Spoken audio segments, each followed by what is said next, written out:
Minus 45 degrees Celsius. That is the exact temperature at which the gasoline sitting in your car right now begins emitting highly flammable vapors.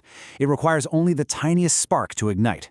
Yet, if you tried to light diesel fuel with a match, you would be waiting a very long time. Diesel requires an immense, violent squeeze, compressing the air around it until it reaches over 400 degrees Celsius just to catch fire. Two fundamentally different forces, two different ways to move the world. Welcome back to Learning with Pratik. If you're new here, I try to increase neuroplasticity by exploring a new topic every day. I do all the reading and researching so you don't have to. Today, we're opening up the engine block to explore the evolution of propulsion. We're going to trace the explosive history of liquid fuels, decode the honestly confusing math you see at the gas pump, and look forward to the incredible engineering, from synthetic wildcard fuels to battery recycling, that will dictate exactly how we power the future. Here is our roadmap for this explainer. We'll start with spark versus compression, then uncover the great octane illusion, and examine flex fuels and natural gas. After that, we'll transition to modern solutions with the battery recycling challenge before exploring tomorrow's absolute wildcard, synthetic e-fuels. Section 1. Spark versus compression, the foundation of propulsion. To really understand this century-old battle, we have to look under the hood. Now, the internal combustion engine relies on a 4-stroke cycle, but how that power stroke is actually triggered depends entirely on the liquid in the tank. Let's look at the physics of ignition. Gasoline engines mix air and fuel before they even enter the cylinder. Because gasoline has a flash point of negative 45 degrees Celsius, it emits vapors incredibly easily. Once the piston compresses that mixture, a spark plug acts like a tiny match, setting off the explosion. Diesel engines, on the other hand, operate on a completely different logic. There is literally no spark plug. The engine draws in only air, compressing it so tightly that the gas naturally heats up to around 410 degrees Celsius. Only then is the diesel fuel, which has a much higher flash point of 126 degrees Celsius, sprayed directly into that scorching, highly pressurized environment, causing it to auto-ignite. It's this massive squeeze that makes diesel fundamentally more energy efficient. And this efficiency creates a pretty stark market divide across the Atlantic. In Europe, diesel passenger cars make up roughly 30 to 40% of the entire fleet. The superior gas mileage makes it highly cost-efficient, and European tax structures generally favor diesel. But in the United States, diesel passenger cars hover around a mere 3%. Why the huge gap? Well, strict federal emissions regulations, lingering stigmas from some pretty poor automotive engineering in the past, and a tax rate on diesel that's roughly 25% higher than gasoline have kept it firmly sidelined in America. Section 2. The Great Octane Illusion, Math at the Pump. If you've ever traveled internationally and rented a car, you've probably wondered why the gas pump numbers look so radically different. Well, it's time to bust a pretty widespread myth. When Americans travel to Europe, they often see standard fuel labeled as Euro 95 and just assume it's vastly superior to the US regular 87. But actually, it's merely an illusion of measurement. You see, Europe uses the Research Octane Number, or RON system. The United States uses the Anti-Knock Index, or AKI. They are measuring the exact same liquid, just using different mathematical scales. It is exactly like measuring temperature in Celsius versus Fahrenheit. Europe's standard Euro 95 actually equates to a 90 or 91 on the US scale, so essentially a mid-grade fuel. Meanwhile, the standard US 87 would be a 91 or 92 on the European scale, so the fuel isn't magically better across the pond. The math is just different. Now, what's really interesting is that if you drive a diesel, octane doesn't matter at all. Diesel is measured by its cetane number, which gauges ignition quality, or essentially how quickly the fuel ignites under compression. And despite the different names at the pump, European EN 590 and US ultra-low sulfur diesel are functionally identical products. Both typically share a cetane number of 51 or higher, and both cap sulfur content to incredibly low levels. Section 3. Flex fuels and natural gas, optimizing the engine. For decades, the automotive industry has tried to bridge the gap between heavy fossil fuels and cleaner alternatives. One of the most successful adaptations to come out of this is the Flexible Fuel Vehicle, or FFV.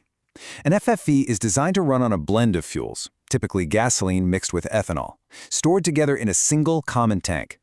The engine uses specialized sensors to detect the exact ratio of the blend, like E85 in the US or E100 in Brazil, and then automatically adjust the spark timing and fuel injection. Now, this is a crucial distinction from biofuel vehicles, which are effectively juggling two completely separate fuel systems and tanks, say one for gasoline and one for compressed natural gas, and switching back and forth between them. Speaking of natural gas, its role as a transition fuel is deeply rooted in environmental science. A comprehensive 1994 study on the Dutch environment, published by SAE International, delivered a very clear verdict.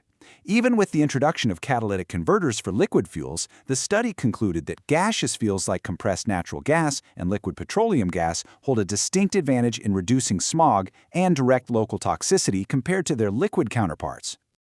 But natural gas comes with an engineering catch. Methane, the primary component of natural gas, has an extremely high autoignition temperature of 580 degrees Celsius. Because it's a gas, it mixes perfectly with air in the cylinder, totally eliminating the pre-ignition knock-in that often plagues gasoline engines. But its energy density is inherently lower. To match the sheer brute force power output of traditional liquid fuels, especially in heavy-duty trucks pulling massive loads, natural gas engines almost universally require turbochargers just to force more of that air-fuel mixture into the cylinders. Section 4. The Battery Recycling Challenge. The Current Revolution. Fast forward to today, and we are in the midst of a massive paradigm shift. But as we pivot to electric vehicles, we're uncovering some hidden logistical hurdles. The lithium-ion battery has rightfully conquered the EV market. Its traits are literally ideal for propulsion. It boasts high energy per unit mass, a fantastic power-to-weight ratio, and a long life cycle with very low self-discharge. But as millions of these batteries are deployed onto global highways, a pretty daunting challenge looms on the horizon. When an EV battery finally reaches the end of its life, getting those precious metals back out is astonishingly complex. The high cost of material recovery remains the major bottleneck of the entire green revolution. To solve this, the industry is actively commercializing three distinct pathways. The first is smelting, or pyrometallurgy. This essentially involves throwing the battery into a furnace. It requires massive amounts of energy, burning away organic materials to extract the metals, and leaves a slag byproduct that's often just mixed into concrete. The second method is chemical leaching, or hydrometallurgy, which uses inorganic acids, alkalis, or even engineered bacteria to dissolve the metals into recoverable salts. But the holy grail of this space is the third method, direct recycling. This process economically extracts the cathode while retaining its highly engineered molecular structure, bypassing the extreme heat or harsh chemicals entirely. Direct recycling is, for sure, the most promising path to true sustainability here. Section 5. The Synthetic E-Fuel Future. The Wild Card. With all the complexities of the battery supply chain, you might be wondering, is the internal combustion engine destined for the scrap heap? Well, not necessarily. Enter synthetic e-fuels.